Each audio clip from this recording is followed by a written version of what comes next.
दर्शकहरू, यति बेला हामी समसामयिक खेल क्षेत्रको चर्चा परिचर्चा लिएर यहाँहरूको बीचमा उपस्थित भइसकेका छौँ र एसियाकै एक नम्बर फुटबल प्लेयर जो भलिबल खेलमा एकदमै रुचि राख्नुहुन्छ उहाँ यति बेला हाम्रो बीचमा हुनुहुन्छ।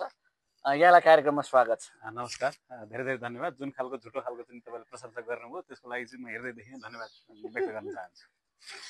अब यहाँहरूले चिनिहाल्नुभयो, उहाँको बोल्ने तरिका पनि सुनिहाल्नुभयो। खेलकुद कति राम्रो गर्नुहुन्छ भन्ने मैले भन्दै नपर्ला। उहाँ जतिको मान्छेलाई पुनः एकपटक हार्दिक स्वागत गर्न चाहन्छु नेपालमा। फेरि पनि धन्यवाद छ। मलाई चाहिँ विदेशबाट एक्कासी नेपाल आउँदाखेरि चाहिँ तपाईँ जतिको मान्छेसँग भेट हुँदाखेरि चाहिँ मैले केही चाहिँ हर्षित भएको छु। पक्कै पनि खेल क्षेत्रमा तपाईँले जुन खालको मेरो प्रशंसा गर्नुभयो त्यति लेभलले चाहिँ मेरो प्रशंसाले चाहिँ पुग्दैन होइन, भए तापनि म त्यतिमै चित्त बुझाउने चाहिँ पक्षमा छु।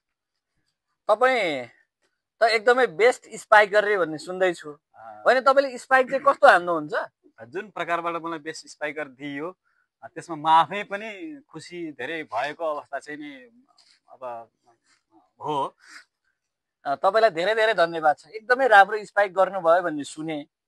अनि स्पाइक, तपाईँको स्पाइकबाट विपक्षीको खेलाडी नै घाइते भयो अरे भन्ने पो सुन्दैछु त। साँच्चै हो चाहिँ के हो? खेलाडी चाहिँ त्यो मेरो स्पाइकले घाइते भएको भन्दा पनि त्यो स्पाइक कसले उठाउने भन्ने विषयमा युद्ध हुँदाखेरि हानाहान पर्दाखेरि घाइते भएको भन्ने सुन्नमा आयो। मेरो स्पाइक नै त्यसरी घाइते बनाउने खालको त थिएन।